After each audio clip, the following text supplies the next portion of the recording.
The last couple of months, we've been talking a lot about the same prospects for the Jets with the 10th overall pick. But what if they don't go chalk? There are some dark horse prospects the Jets could be interested in with the 10th pick, and we'll tell you who they are today on Locked On Jets. You are Locked On Jets, your daily New York Jets podcast. Part of the Locked On Podcast Network, your team every day.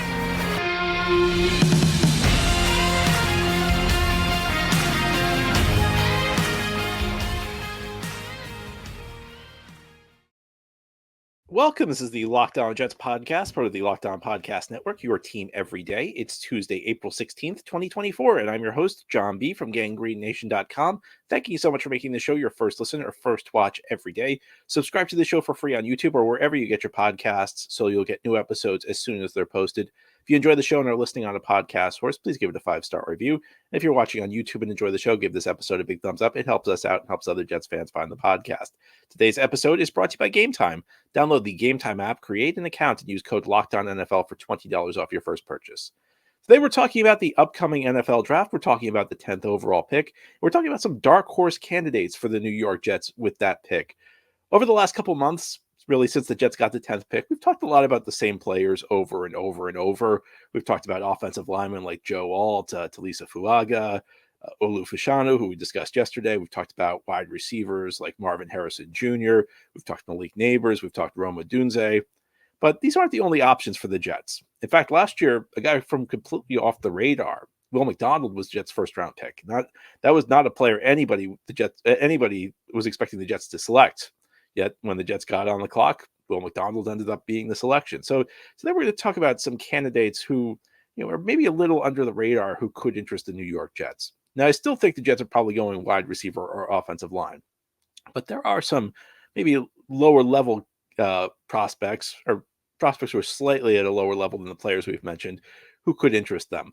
And the first guy I'm going to talk about is an offensive lineman out of Alabama, JC Latham. And when we're talking about the way Joe Douglas drafts, and Joe Douglas has now run every draft since 2020. So, we've had 4 drafts. We've also had Douglas running this team since 2019. We've seen the types of players he likes to get. And when you look at JC Latham's profile, I mean, this is a guy who really kind of stands out as a Joe Douglas type of offensive lineman. And I'm not talking quality necessarily. I know Joe Douglas hasn't done a very good job with the offensive line, but I'm just talking about like who has the traits Joe Douglas looks for, because JC Latham, it just has a huge, powerful build. He stands at 6'5" and a half. His arm length is over 35 inches, hand size 11 inches, 340 pounds. Just a guy who's built really big. And Joe Douglas is really, really focused on traits. Joe Douglas comes from the Ozzie Newsome school. And people, executives who come from the Ozzie Newsome school, they're focused on traits. Their theory is that, you can teach technique, but you can't teach size. You can't teach athleticism. And in addition to being, coming at a very big size, Latham also is very athletic, very nimble on his feet. So this is a guy, you use the phrase high ceiling. And, I try and use that phrase sparingly, because when we're talking about guys in the first round of the draft, everybody has a high ceiling. But Latham, with his size, with his physical attributes, if it clicks for him, it's really going to click for him. So what are the flaws with Latham? Well, the challenge with Latham is the challenge with you find with a lot of guys. He's essentially a first-round pick because of his physical attributes, because of the potential, because of that quote-unquote high ceiling. But he's anything but a finished product. This is a guy who's very much a work in progress. I mean, even this past season during the Alabama season, you saw pretty big bouts with inconsistency. This is not a guy who, really. Yesterday I talked about Olu Fashanu, and I talked about how he's a guy who has a pretty good understanding of pass rushing schemes. He has a pretty good understanding of the blocking schemes. If you throw a stunt at him or you throw something more complex at him, throw a complex front at him, he's going to get it. It's not that Latham can't get this stuff, but he's less consistent at it. It's not necessarily the most unusual thing in the world, because, he's a younger guy. He's still learning his craft. He's still learning how to play, but, he's not as savvy as Fashanu is. I mean, I think there are times where you'll see Latham overset. And what that means is when you play the tackle position, you have to get out wide at the snap because you're the pass rusher you're going up against, the edge rusher you're going up against is coming from a wide angle, which means you have to really kick out pretty fast. And sometimes Latham kicks out too far and leaves himself vulnerable to the inside. I think his hands are very strong. When he latches onto somebody, that guy's going to have a tough time because Latham can move people, but his hand placement, I think, is pretty inconsistent. I think his pad level can be pretty much everything's inconsistent with Latham. The stuff that's good, when you see him look good on film, he looks really, really good. But it doesn't happen all the time. Now, Latham comes with some other concerns. Those are I just laid it out for you what I think are the real concerns with Latham. There are some other concerns that I don't really buy. One is that he's an Alabama offensive lineman. People say, well, look at the recent history of Alabama offensive linemen in the draft. They aren't, it's not very good. I say this over and over. You scout the player, not the school. A year ago, people were saying, don't draft CJ Stroud because Ohio State quarterbacks. This year, people are saying, don't draft Caleb Williams because USC quarterbacks. One player has nothing to do with the other. Just because you went to the same school, that's a very superficial similarity. I understand the argument that, I think I'll give that argument, the argument about Alabama offensive linemen, a little more credence than I do the others, because as we always discuss on this show, offensive line's a spot where the sum of the parts can be greater or less than the whole. And Alabama's got great coaching with Nick Saban, or they did have great coaching with Nick Saban. So I can understand that. I guess to an extent, I can understand the idea that Saban coaches these guys up. Maybe he makes them look a little bit better than they would have been otherwise because Alabama's coaching so great that they turn the offensive line into a cohesive unit and make the individual parts look better than they really are. Fine. I can understand that. Still, you scout the player, not the school. The other, and I think this is the less, as much as I don't love the argument about Alabama offensive linemen, I think the less impressive argument is Latham had a bad Rose Bowl. Alabama was in the college football playoff this year. They lost to Michigan in the Rose Bowl, and Latham had a horrible game. Alabama's offensive line really, really got dominated in that game by Michigan's defensive line, and Latham was a big part of that. And in particular, the deciding play, Latham kind of got destroyed on the game deciding play. It was a 4th down play in overtime, and he pretty much just got bullied by his man. I mean, that's really a tough argument for me to buy into. It's one game. You never scout a player solely on one game. Yes, look, what happened in that game matters. I'm not saying it doesn't. And I think that game did show you some of the concerns, some of the inconsistencies with Latham, but it can't be the only game you scout. I mean, how can you possibly only scout one game and tell me you've done a thorough evaluation of a player? You can't do that. Now, I think if you go into more detail, there are some concerns with Latham. The ones I laid out is that it's just the guy who's still kind of learning how to play.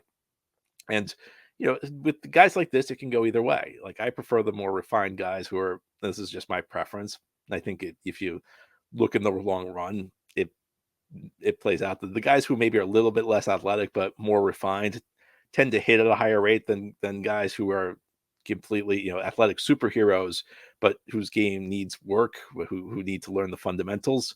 But Latham could learn the fundamentals, and if he does, he'll turn into a very good player. I've seen a couple mocks send Latham to the Jets, and it's easy to see why, because of the potential and just because of Joe Douglas's tendencies. Joe Douglas loves offensive linemen like this. I mean, I don't want to use the phrase Mekhi Becton because that's a loaded name in the Jets fan base, but the things that made Joe Douglas fall in love with Mekhi Becton, I think you see a lot of them with JC Latham. So I think that's certainly a possibility. Of course, the Jets may not go offensive line.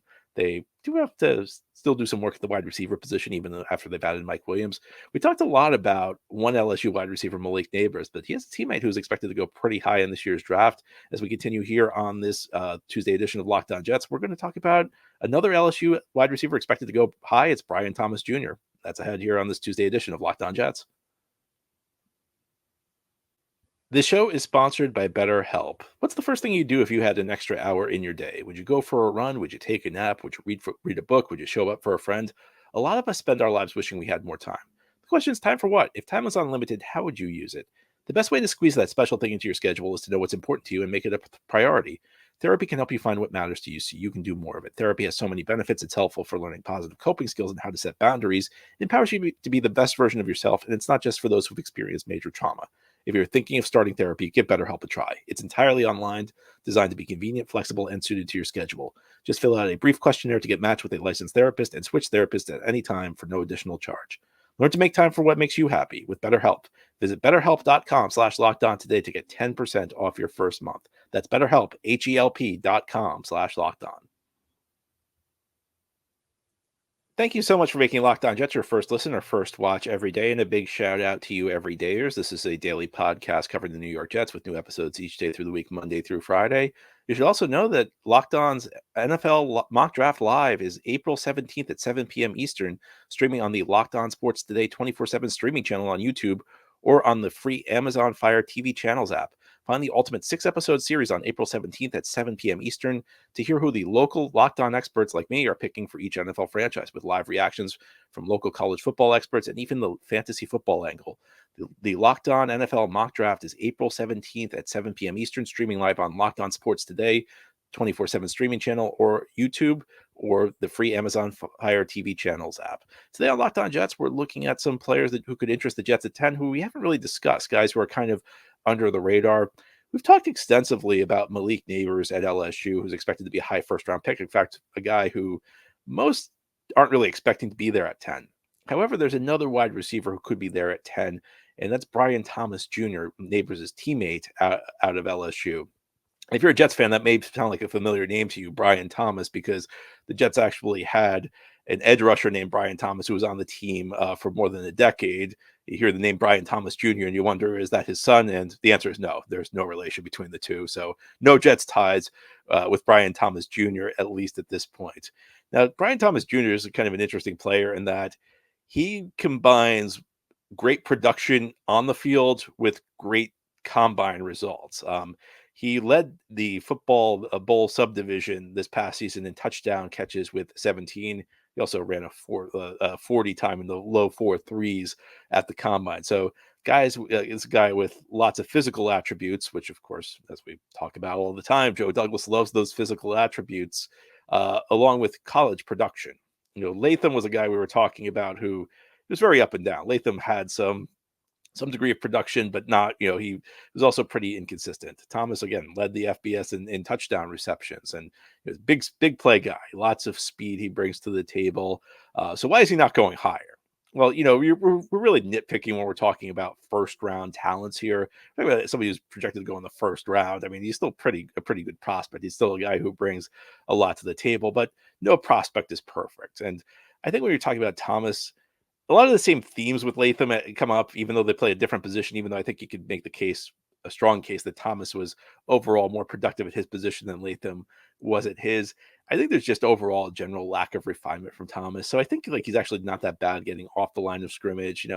His size is average-ish. I think he can, to the extent you face press coverage in college, he looked okay to me getting off it. Face it a lot. But he just did not run a very big route tree.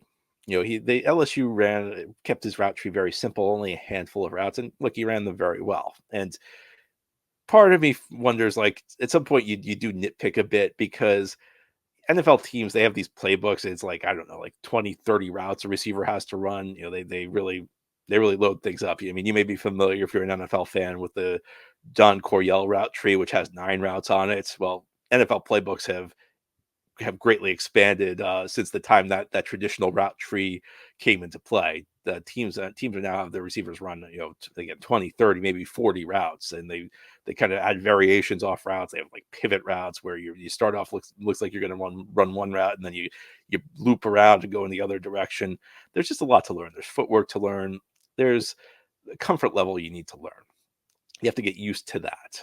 You have to get used to running all the sorts of different routes that are in an NFL playbook. And some guys don't take to it that quickly. Some guys take to it very, very quite fast. And, that's one of the underrated aspects of the combine, I think, is, during the combine, everybody obsesses over the 40-yard dash. Everybody obsesses over, the 3-cone drill. They obsess over these other drills. But at the wide receiver position, what they have the guys do is they have the guys, kind of run.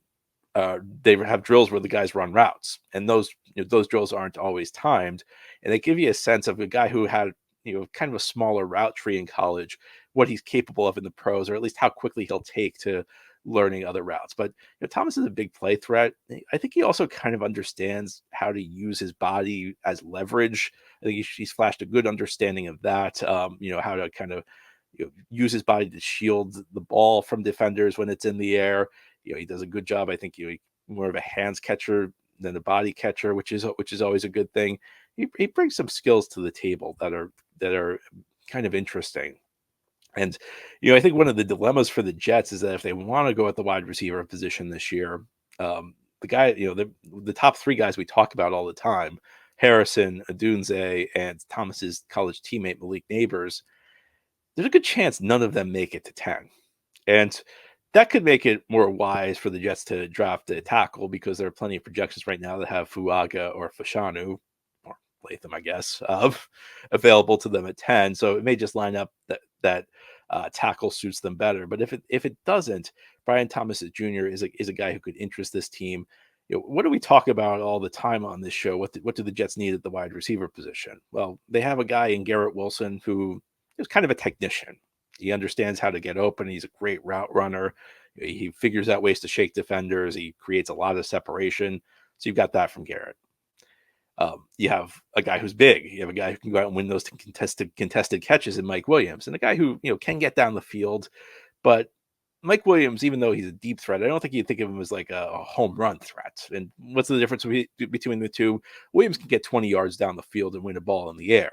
I don't know that he's the kind of guy who has the blazing speed to run a deep route and go for 80 and a touchdown.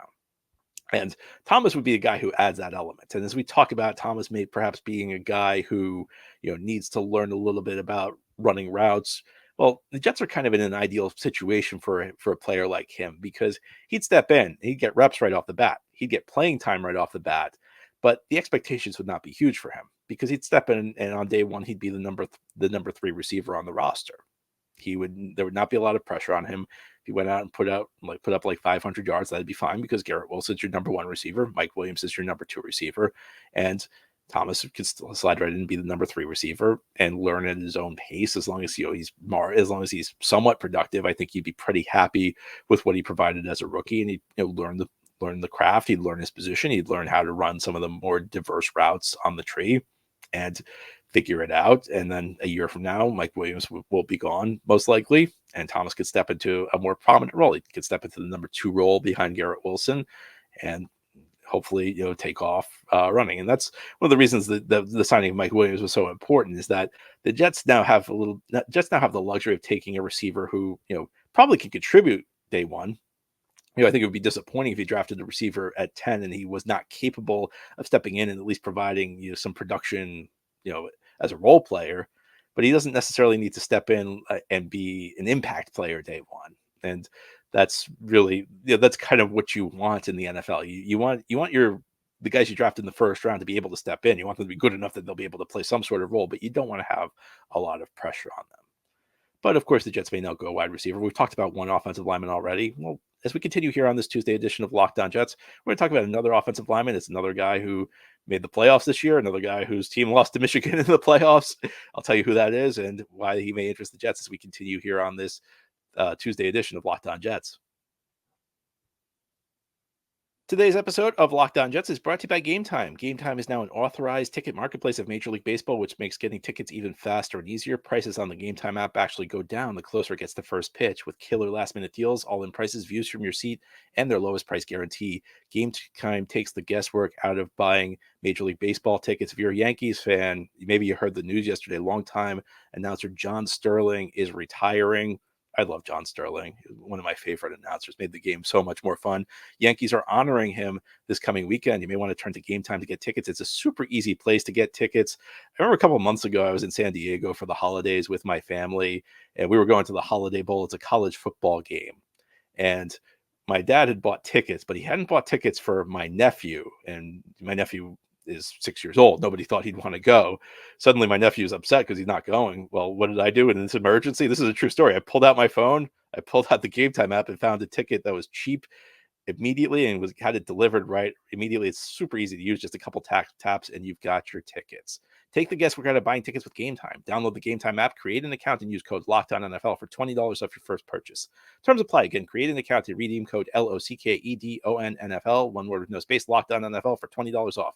Download the Game Time app today. Last minute tickets, lowest price, guaranteed. This is the Locked On Jets podcast here on this Tuesday. We're talking about players who could interest the Jets with the 10th overall pick who haven't really been discussed all that much in recent months. I'll tell you a guy who's kind of a late riser in this process. It's Washington tackle Troy Fautanu. This is a guy who is starting to generate some buzz with the Jets. In fact, I've actually seen a mock draft or two that have the Jets picking him 10th overall. And this is a player who's a bit of a late bloomer because he was not a starter until 2022. He was only a 2-year starter in college.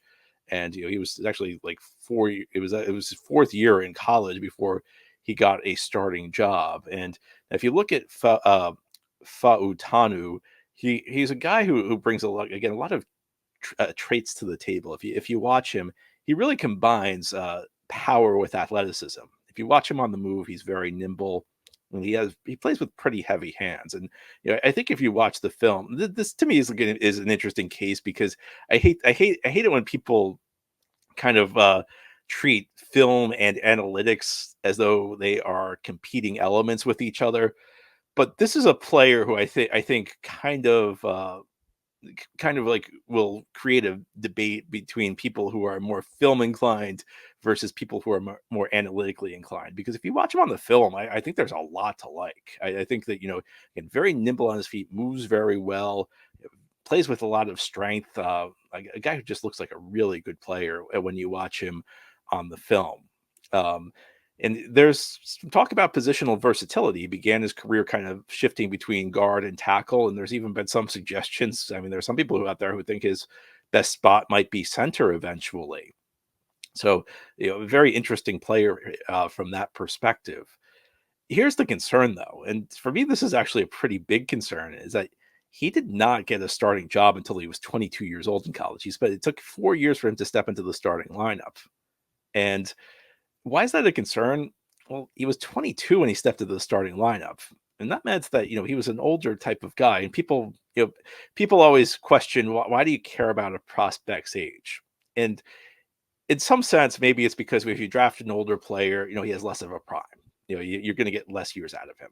That's not necessarily a huge concern, though, because if you get, most players don't give you any good years. So if you draft a guy who's older, who's still good, you're still going to get a lot of good seasons out of him. And again, like if you draft a bust, you get 0. So that's not the concern. The concern is how much of a player's success is coming because he's just more physically mature than his opponents. Think about this. If you're ever watching high school football and you see a guy dominate as a freshman, that's a really significant sign because he's going to get better.